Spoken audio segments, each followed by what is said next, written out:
2023년 10월 달에 카이스트 한국과학기술원이죠. 거기서 사진전을 열었어요.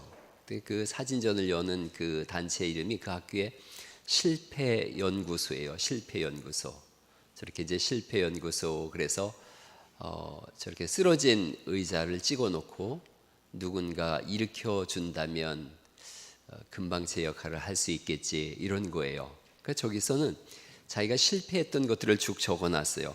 망한 과제 자랑대회, 또 시험 봤는데 빵점 맞았습니다. 빵점 맞은 점수 자랑, 공부도 안 되고 그래서 주식 투자했다가 쫄딱 망했습니다.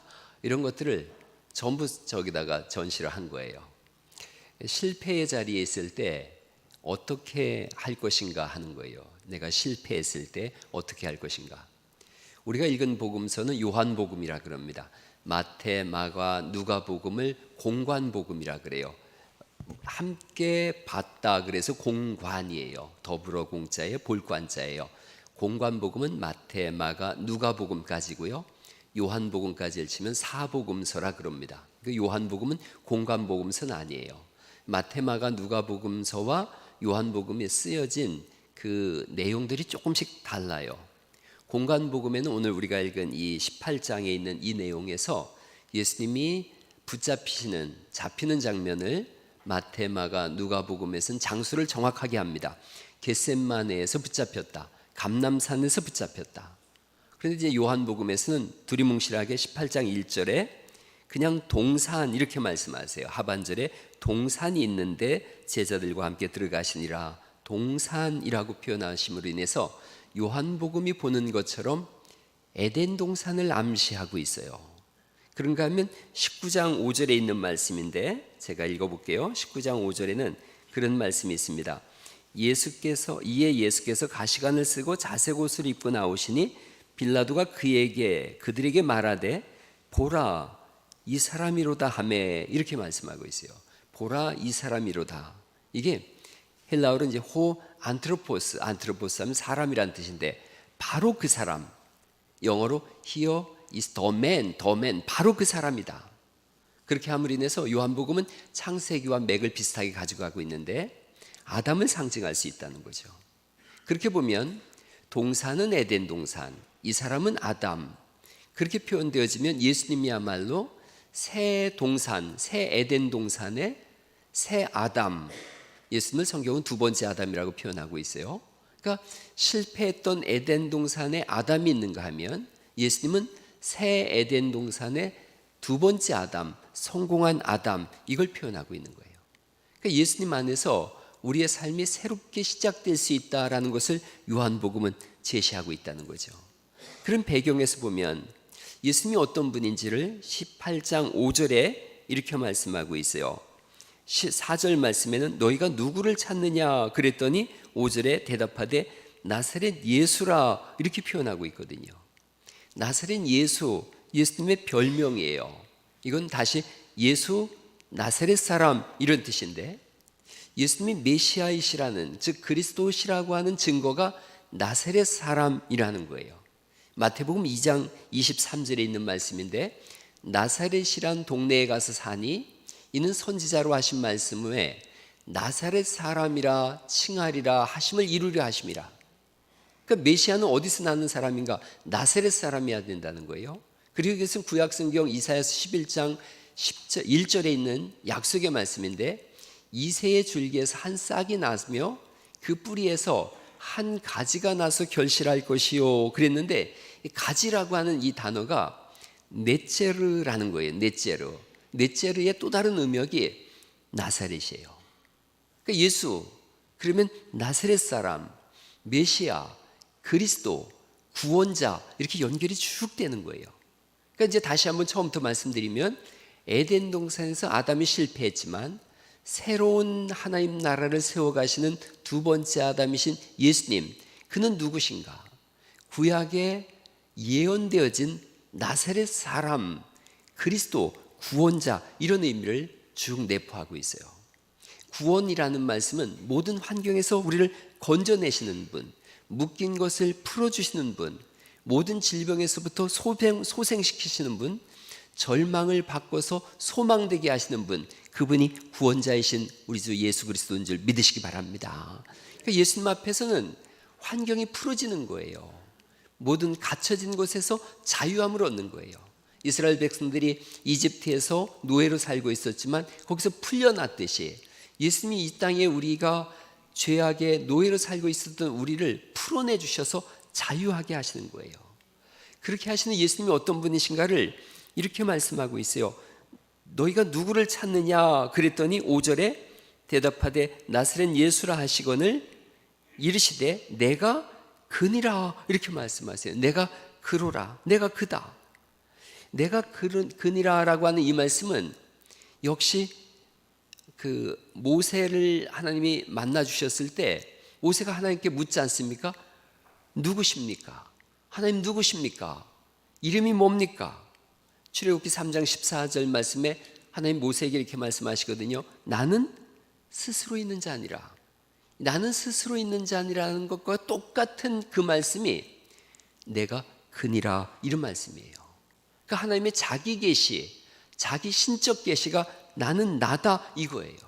그러니까 예수님께서 이 말씀을 하신 거예요. 나는 전능하신 하나님이라는 거예요. 너희를 억압에서 죄악에서 묶인 것에서 풀어내주는 내가 누군지 아느냐? 나는 구약 성경에 예언되진 나사렛 사람이며 나는 전능한 하나님이다. 이렇게 말씀하시는 줄 믿습니다. 요한복음 1장 1절 말씀부터 3절까지를 우리가 처음에 요한복음을 읽을 때 이 말씀을 읽었는데 예수님이 어떤 분인지를 이렇게 말씀하고 있어요. 같이 한번 읽어볼까요? 시작. 태초에 말씀이 계시니라. 이 말씀이 하나님과 함께 계셨으니 이 말씀은 곧 하나님이시니라. 그가 태초에 하나님과 함께 계셨고 만물이 그로 말미암아 지은 바 되었으니 지은 것이 하나도 그가 없이는 된 것이 없느니라. 그 안에 생명이 있었으니. 그 전능하신 하나님이에요. 온 천지를 지으신 분이세요. 생명의 주인이세요. 그런데 여기서 좀 아이러니컬한 문제가 있는 거예요. 모순되는 부분이 있는 거예요.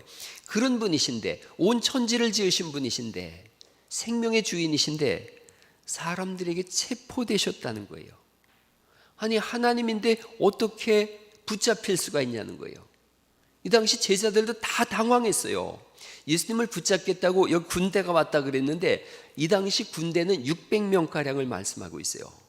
600명이 예수님 잡으러 왔어요.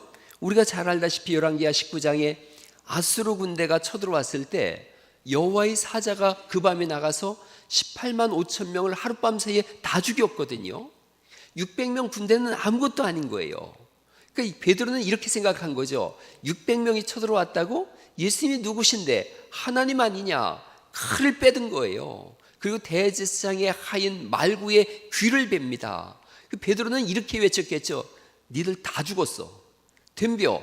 예수님이 누군지는 알아? 다 죽었다 이놈들. 이러고 나섰겠죠. 자, 이쯤에서는 예수님도 반응을 보이셔야죠. 천군 천사를 동원하신다든가 슈퍼맨처럼 막 날아다니신다든가 아니면 뭐 적어도 좀 뭐 태권도 구단 정도의 모습을 보이신다든가 괴력을 발휘하셔서 삼손처럼 하신다든가. 근데 예수님이 전혀 다른 반응을 보이시는 거예요. 순순히 잡히시는 거예요. 칼을 칼집에 꽂아라. 아버지께서 내게 주신 잔을 내가 마시지 아니하겠느냐. 기가 막힐 노릇인 거죠. 그러니까 제자들이 그 밤에 다 주랭랑을 친 거예요. 이렇게 이 요한복음 18장은 시작되어집니다. 자, 제자들이 다 도망갔어요. 도망갔는데 궁금하잖아요. 그 다음에 어떻게 됐는지. 그래서 베드로가 찾아가 보는 거예요. 붙잡히신 예수님이 계신 곳 가야바의 관정에 그가 찾아갑니다. 가서 봤더니 기가 막힌 거예요. 안원만 못한 거예요. 안본만 못한 거예요. 대제사장의 종이 하인이 예수님 뺨을 때리는 거예요. 그 뺨을 예수님이 맞고 계신 거예요. 결박당하신 예수님이 꼼짝을 못하고 계신 거예요. 그 제자들 생각에 뭔 생각이 들었겠어요? 다 끝났구나. 아, 저분은 우리가 생각하는 그 전능하신 하나님이 아닌가 보다. 다 끝났나 보다. 그러고 있는데 여종이 와서 추궁하는 거예요. 너도 그 제자 중 하나가 아니냐? 그 베드로 생각에 여기서 잡히면 자기도 사형이에요. 자기는 더구나 대제사장의 종 말구의 귀까지 뱉지 않습니까? 그러니까 이 사람이 외치는 거예요. 난 아니다, 난 아니다.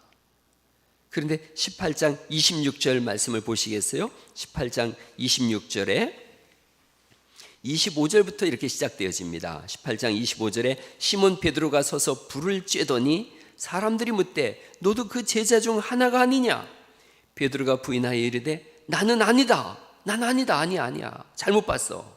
26절이죠. 대제사장의 종 하나는 베드로에게 귀를 잘린 사람의 친척이라 딱 걸렸어요. 이르되 내가 그 사람과 함께 동산에 있는 걸 내가 봤다. 내가 내 친척 말구의 귀 베는 거 봤다. 이에 베드로가 또 부인하니 닭이 곧 울더라. 이렇게 말씀하세요. 닭 울음소리에 베드로가 정신이 번쩍 든 거예요. 예수님 하신 말씀이 있잖아요.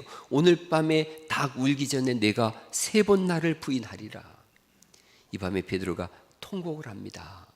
그리고 우리가 다 알다시피 예수님은 그 전능하신 하나님께서 왜 십자가를 지셨는지 우리는 알고 있지요. 십자가에서 우리의 죄를 가져가시고 하나님 가지고 계신 의를 우리에게 전가하시는, 이걸 신학적으로 위대한 교환 이렇게 표현하고 있어요. 위대한 교환, 전가의 법칙 이렇게 말씀하고 있어요. 의를 우리에게 부여해 주시고 죄를 가져가시기 위해서 예수님께서 십자가에 죽으신 걸 우리는 알고 있지요. 베드로는 여기서 통곡합니다. 그리고 예수님을 다시 바라보게 되어져요. 자, 이제 더 생각해 보세요. 이 실패의 자리에 있는 베드로에게 예수님이 어떻게 하셨는가 하는 거예요. 베드로를 향한 위로가 있어요. 베드로가 예수님을 3번 부인하지요. 그런 성경은 여기서 끝나지 않습니다. 예수님은 3일 만에 다시 살아나시고 영원한 하나님 나라의 문을 여셨어요. 죽으신 지 3일 만에 부활하심으로 예수님이 하나님이신 걸 증명하세요. 베드로 입장을 생각해 보세요. 엄청 난감하죠. 예수님 뵐 낯이 없는 거예요. 그래서 부활하신 예수님이 찾아왔을 때 처음엔 제자들과 함께 있었지만 두 번째는 도망을 갑니다. 그 유명한 요한복음 21장 3절에 나는 물고기 잡으러 가노라 이렇게 표현하고 도망을 가요. 이 부분을 읽어보면 베드로는 굉장히 인간적인 사람이에요. 아마 최소한의 양심이 살아있는 거예요. 예수님 베드로를 찾아오시죠. 그리고 아무 말 없이 아침 식사를 준비하세요. 베드로가 한마디 대답을 못합니다. 그냥 아무 소리 못하고 밥을 먹어요.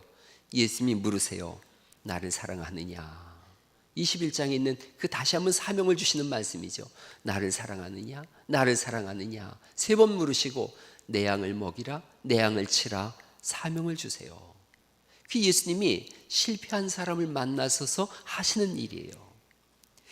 전도할 때 가장 많이 듣는 그 대답이 있어요. 교회 못 간다는 거예요. 교회 못 간다고 하는 분들의 마음속 소리를 들어보면 다른 거 없어요. 이 사람 때문에, 저 사람 때문에, 이 문제 때문에, 저 문제 때문에 라고 얘기하지만 정작 속으로는 예수님 뵐 낯이 없어요, 그런 거예요. 베드로가 그러거든요. 예수님 뵐 낯이 없어요. 그러니까 도망을 가는 거예요. 그래서 진짜 신앙이 뭐냐? 진짜 신앙은 그럼에도 불구하고 돌아오는 것인 줄 믿으시기 바랍니다. 돌아오는 게 신앙이에요. 집 나간 아들 사건을 우리가 잘 알고 있지 않습니까? 집 나간 아들이 돌아오면서 하는 말이 아버지를 뵐 낯이 없으니까 나를 품꾼의 하나로 써주세요 라고 하면서 돌아오거든요. 신앙이 뭐냐? 어떤 상황에서도 돌아오는 거예요. 하나님께 돌아올 때 비로소 해결되고 해소되는 줄 믿으시기 바랍니다. 또 이 베드로의 모습을 보면서 믿는 사람들은 격려를 받습니다. 믿는 사람들이 오히려 위로를 받아요. 이 시대에 가장 위대했던 사도가 베드로거든요. 수제지 않습니까? 그런데 이 당시는 이 요한복음이 써지고 베드로 전후서가 쓰여질 당시는 예수 믿으면 죽인다고 하던 시대예요. 그러니까 수많은 사람들이 예수님 못 믿고 도망가던 시대인데 베드로를 보면서 다시 돌아올 용기가 생긴 거예요. 대사도인 베드로도 이런 시절이 있었구나. 그런데도 예수님은 포기하지 않고 끝까지 품으셨구나. 그리고 끝내는 위대한 사도가 되게 하셨구나. 믿음의 사람들 중에 실패했던 사람들, 무너졌던 사람들한테 다시 격려가 되어지고 신앙생활을 다시 할 수 있는 힘을 얻게 되어지는 거예요. 예수님은 사람을 보고 성경 어디를 봐도 실망했다는 말씀을 하신 적이 없어요. 베드로가 하고 예수님의 대화를 가만히 생각해 보세요.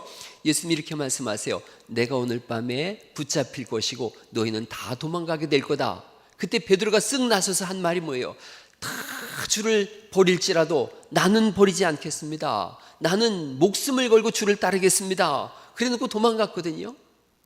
그랬을 때 베드로를 딱 만나서 예수님께서 뭐라 그러셨겠어요? 처음에 우리 같으면 너 촐싹거릴 때부터 내가 그럴 줄 알았다. 그러지 않으셨겠어요? 그런데 한마디 그런 말씀이 없으세요. 너는 베드로다. 내가 너 믿고 있다. 너는 끝내 베드로. 넌 반석이 될 거다. 이 성경 18장이 우리에게 주시는 말씀이 그거예요.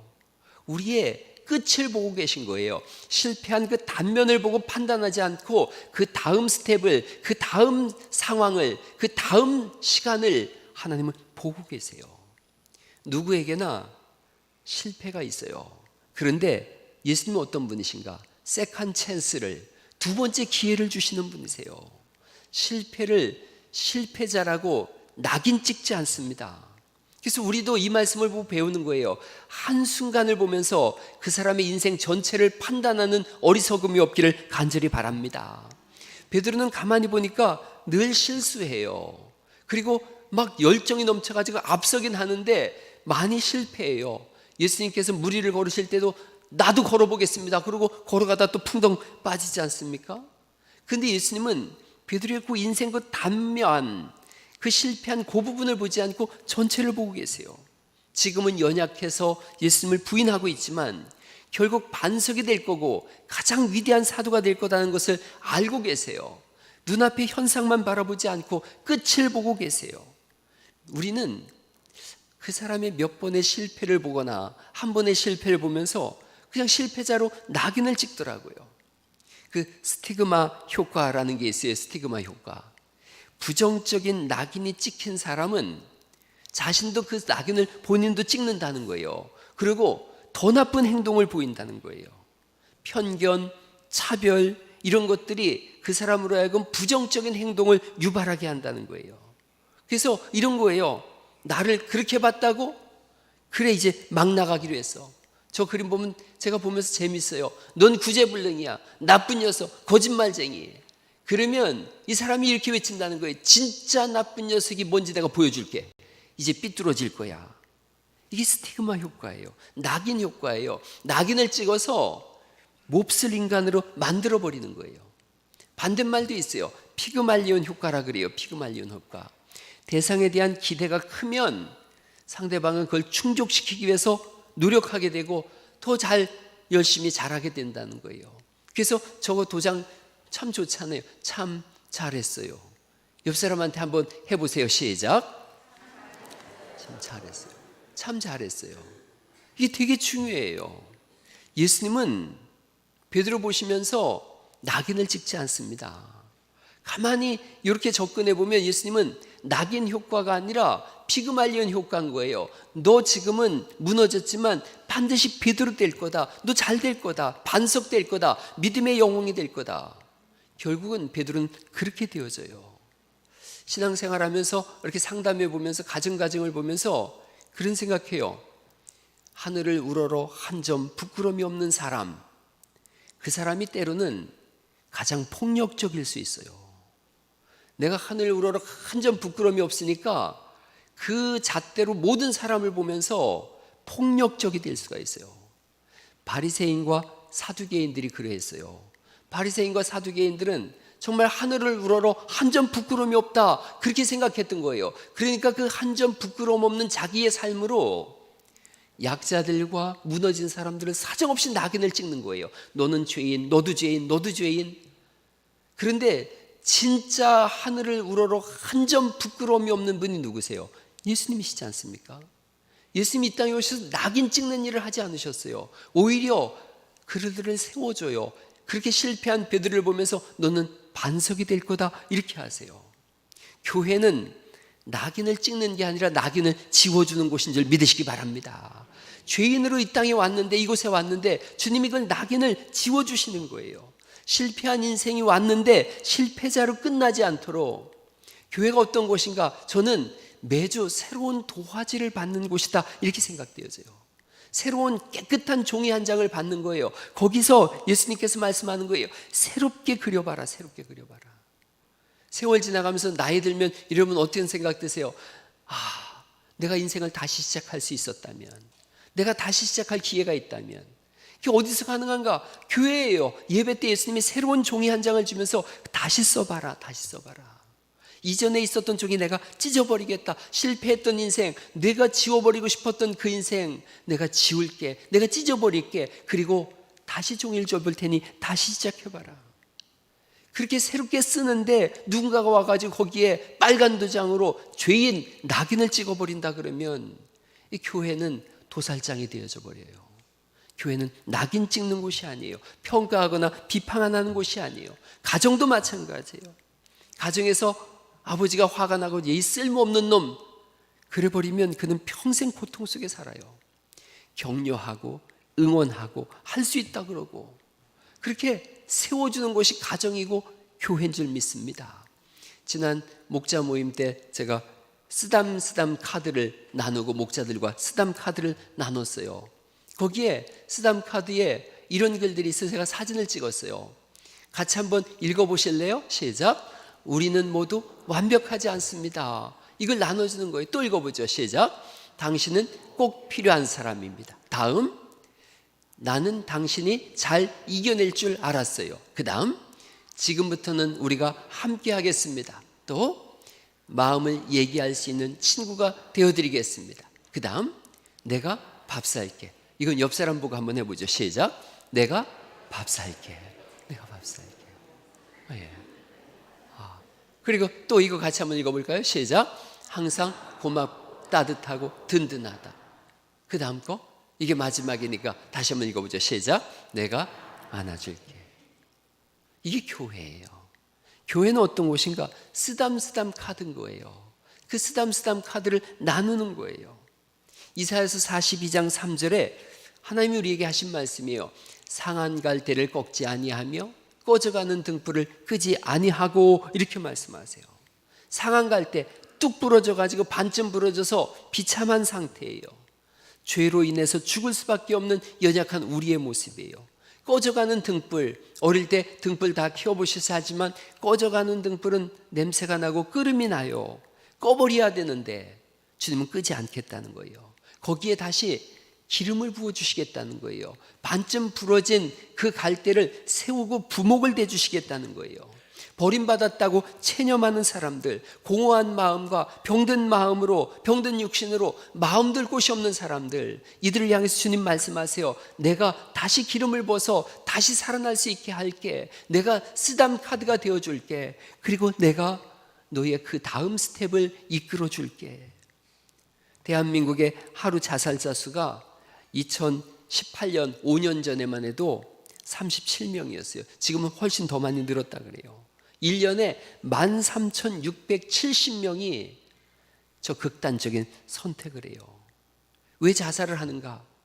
그 다음 발자국을 뗄 수 없기 때문에 그래요.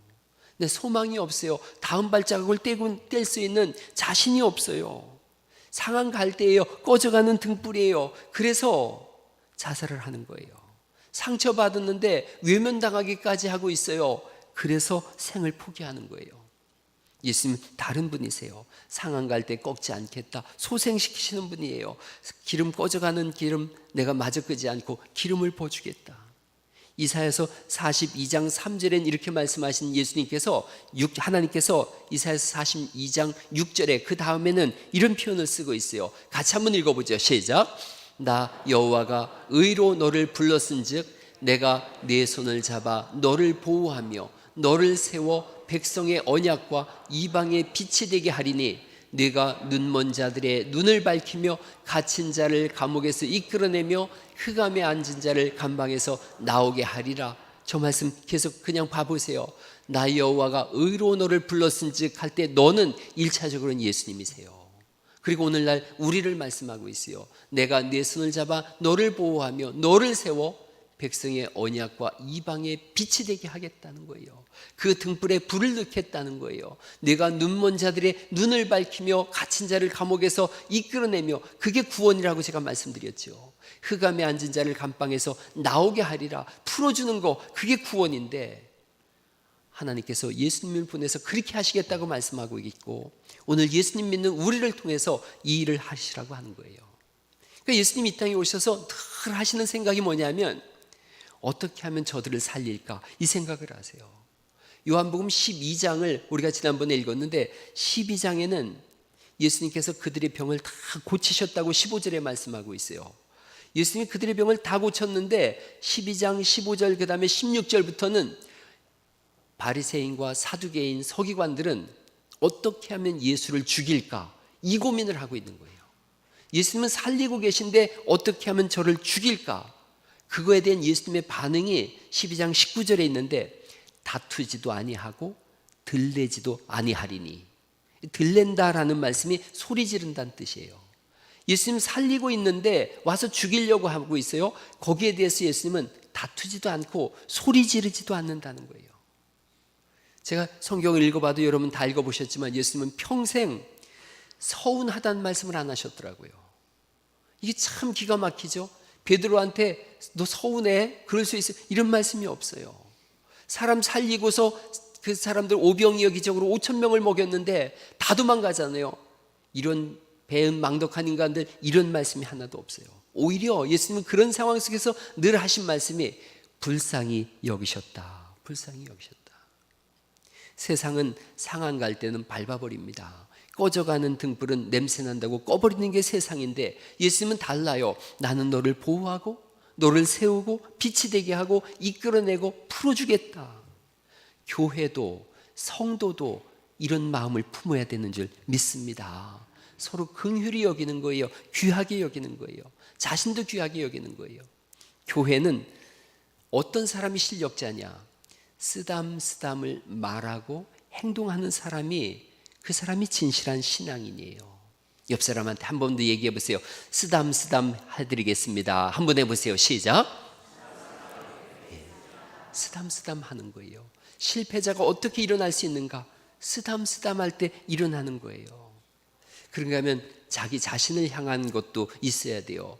맨날 실패했을 때 쓰담쓰담 하니까 또 실패하고, 괜찮아, 또 누군가 쓰담쓰담 해줄 거야, 이렇게 되어지면 성경을 잘못 읽는 거죠. 새로운 도화지를 받았어요. 새로운 종이를 받았어요. 거기 낙서하는 인생으로 그림 그리면 안 된다는 거예요. 다시 한번 심기일전에서 명작을 그려보는 거예요.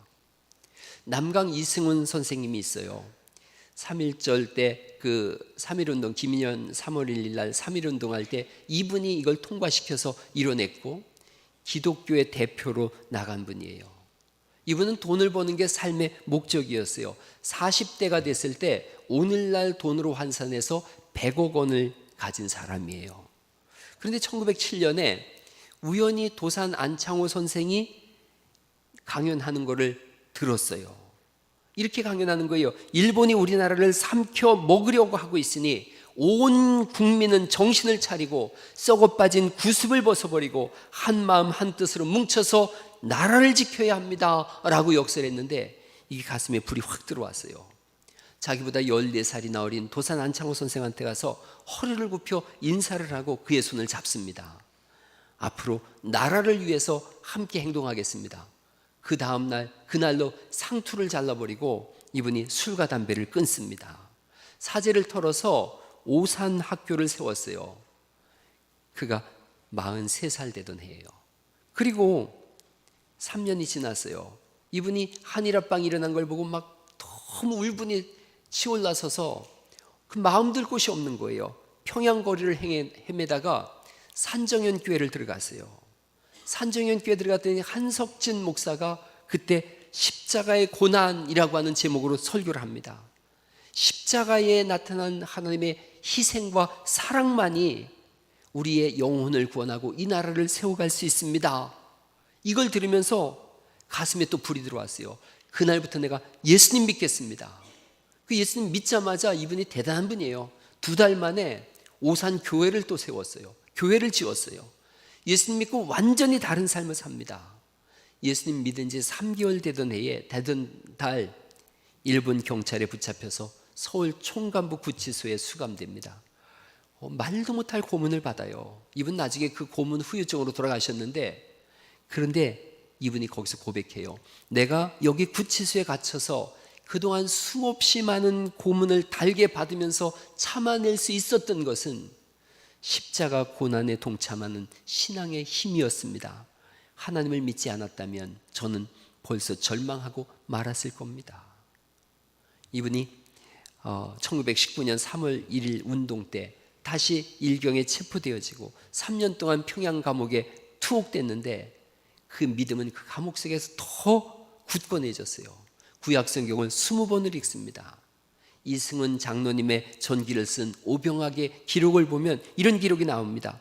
3.1 운동이라는 거대한 역사적 사건은 남강 이승훈이라는 한 사람의 진두지휘로 순조롭게 진행되어 갔다. 김인현 독립 만세운동은 거의 남강 이승훈 장로 한 사람의 작품이라 해도 과언은 아니었다. 끝에 이렇게 썼어요.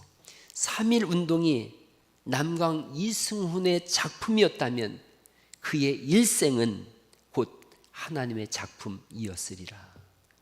하나님께 붙잡혀 산 사람이에요. 그게 신앙이에요. 하루아침에 인생 전체를 바꿔가고 새로운 그림을 그려가는 거예요. 예수님이 쓰담쓰담하고 새로운 기회를 주셨는데 그 새롭게 받은 그림의 낙서로 끝내는 인생이 아니라 명작을 그려가는 거예요. 이승훈 장로님의 어록이 있어요. 나는, 위에 부분은 그렇습니다. 우리가 할 일은 민족의 역량을 기르는 일이지 남과 연결하여 남의 힘을 불러들이는 일은 아니다. 그러면서 그 다음 글 같이 한번 읽어보실래요? 시작. 나는 씨앗이 땅속에 들어가 무거운 흙을 들치고 올라올 때 제 힘으로 들치지 남의 힘으로 올라오는 것을 본 적이 없다. 그렇습니다. 예수님이 새롭게 기회를 주셨는데 또 기대서 무너지면 안 된다는 거예요. 다시 시작하는 거예요. 새로운 변화를 도모하는 거예요. 가만히 영어를 옛날에 제가 가르칠 때 아이들한테 쉽게 알려준 거 있어요. 찬스와 체인지였어요. 예수님은 찬스, 기회를 주세요. 다시 기회를 줄 때 이걸 체인지, 다시 바꿀 수 있는 것은 우리 속에서부터 시작되어져야 돼요. 격려하고 위로할 거예요. 쓰담쓰담할 거예요. 그럴 때 그 쓰담쓰담으로 그냥 위로받고 끝내는 게 아니라 인생을 체인지 바꿔가야 합니다. 영상 하나를 보여드리면서 오늘 설교를 마무리 지려고 합니다. 일본에 운동회가 있었는데 그 운동회에서 뜀틀 경기를 했던 것 같습니다. 그 뜀틀에 이 영상을 누군가가 작은 휴대폰으로 옛날에 찍은 것 같아요. 화질은 너무너무 안 좋지만 이걸 보면은 오늘 설교의 메시지의 결론이 이렇게 결론되어질 텐데, 이 영상을 한번 1분짜리 영상을 한번 보실까요?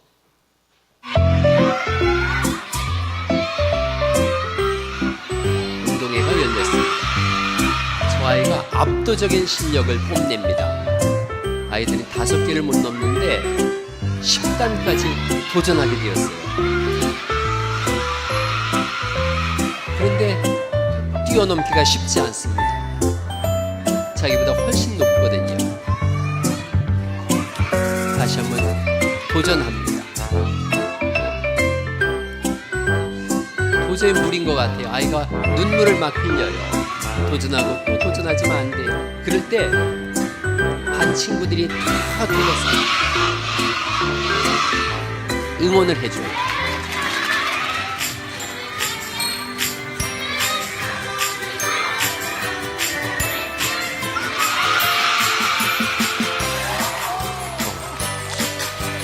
박수 한번 쳐줘요. 우리 순식간에 체육관은